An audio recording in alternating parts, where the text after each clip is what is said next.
So welcome everyone. This is a panel about hackerspaces. I presume you all knew that. If you're on the bus going to Ohio, you're going to the wrong place.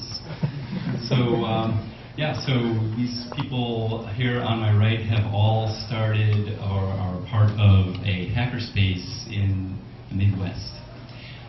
My name is Mitch Altman, and I'm the founder of NoiseBridge, a hackerspace in San Francisco. One of the first hackerspaces of this new wave of hackerspaces in the United States. So hackerspaces, it's a really exciting movement. Like 2 years ago, there were about 50 hackerspaces in the world, and most of them were in Germany, started by Chaos Computer Club.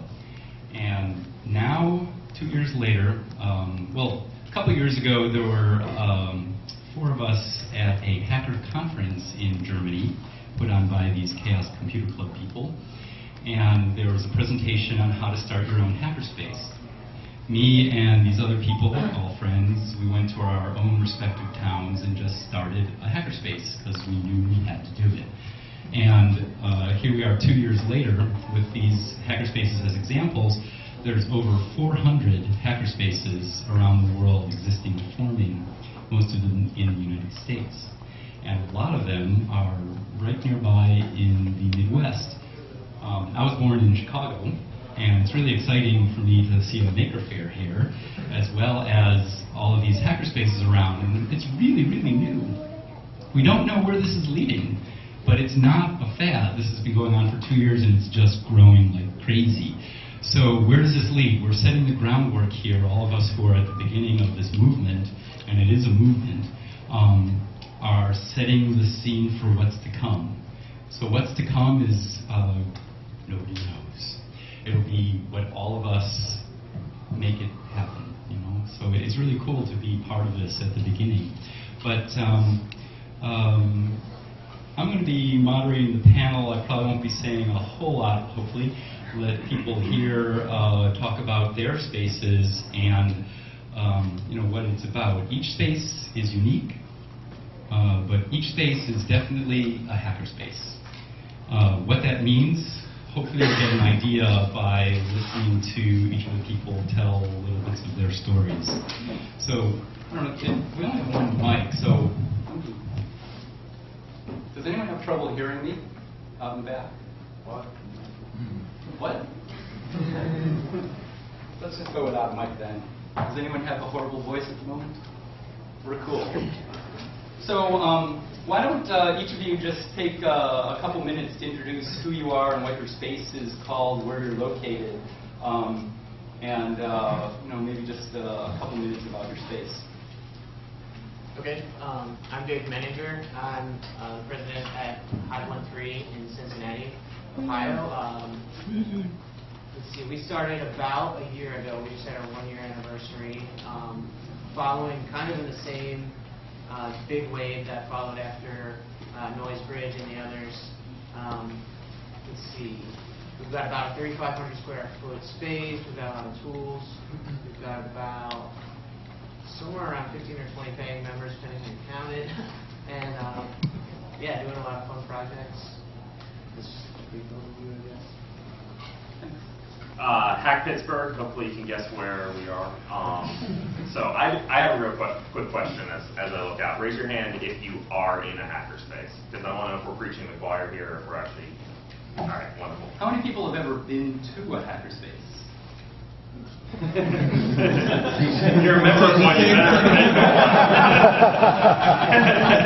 People. So a lot of people have never been to a space. So I encourage you all to check it out. It's amazing.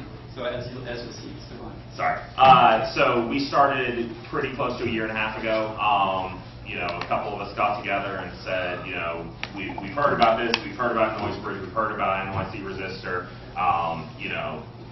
Pittsburgh needs this. We've got all kinds of stuff going on, but Pittsburgh needs a hackerspace. Took off, and we love it. It's a blast. So much fun, so much work to be done. It's definitely a labor of love, but it's great. We work on individual projects. We work on some group projects, teach classes, and goof off like a bunch of idiots. So it's great. What's your name, that Pittsburgh guy? Oh, sorry. Matt Stoltz, President of Pittsburgh. Thank you, Marty. Wolverine Scott. Or Hackerspace Scott, sorry. Yeah, I'm Mike Overstreet. I'm from the Kansas City Hackerspace, CCC-KC. We're the Hackerspace in the cave. But, I'll come down. And it really is a cave. It was built by the NSA, abandoned by them, and taken over by hackers. So, we started it's almost, I think, about a year and a half since we moved in our space. We kind of started at the ground level when everything was getting started up. Just like everybody else does, we have lots of different projects going on. We kind of have about 15 to 25 active members. It kind of fluctuates back and forth.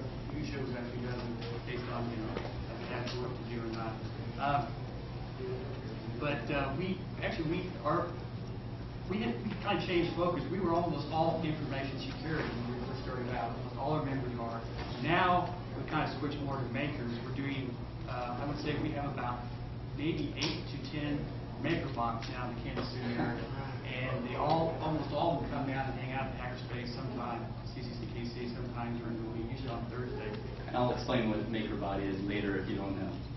Right, but it's interesting how the group dynamic changes and flows, and different ideas and different subjects come up, and just kind of collaborate and so on that stuff.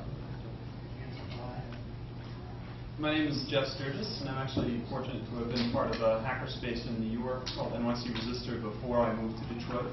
And we started a hackerspace called Omnicore Detroit, and we're now located in Eastern Market. We have about 15 members now. We hope to grow to about 35.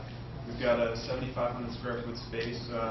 We just started throwing things in, and we had our inaugural party last night, so if I repeat myself, it's because I don't remember what I just said. But it's a lot of fun. It's an interesting mix. We sort of like to grow organically to make sure it's a good fit for folks that are there. You know, we sort of think, well, if it's somebody you'd like to have in your living room and you think that they could stay from your house for a couple days, they're probably fit for being a member, I guess. But it's an interesting mix. It's musicians, designers, artists, engineers, software folks, all different types, and I think that really lends itself to a unique, creative working environment. I'm Keith Butsy. I'm with Arch Reactor in St. Louis. We're a relatively new group. Had our first organizational meetings about a year ago. Moved into our first space in December. The owner of that space had zoning issues, so we kind of lost some momentum. Moved into our second space in April. And now we're back gaining momentum again. We've got about 25 active members. We've got about 2,000 square foot occupied space. Again, a very diverse group of members. No clear focus. We've got costumers who use the space for costuming. We've got an art group that meets once a week called Art Reactor to do art in the space. A lot of our members are computer scientists who want to get into making physical things. Some of our members are engineers who want to get into programming. We've got massage therapists who wants to learn stuff about electronics. My background is healthcare, and I'm trying to learn about electronics and making things. So a very diverse group. We've had classes already, planning to have more classes to teach people different things. So we're just slowly growing, and again, see where the group takes us, where our members' interests are. I'm Mark Hatch, the CEO of Tech Shop. We've been around for 4 years. Jim Newton here is the founder. We started in Menlo Park in California. We have 15,000 square feet of every machine tool, woodworking tool, digital prototyping tool, textiles, literally everything you need to make anything. The reason we're on the panel is kind of big news. We announced yesterday a collaboration with Ford to bring a tech shop to Dearborn. And we're going to be down over off 800 Republic by Alliance facility. Great. Wow. Yeah, so these are all really different kind of spaces. Hackerspaces really are not well defined. What is a hackerspace? But like porn, you know it when you see it.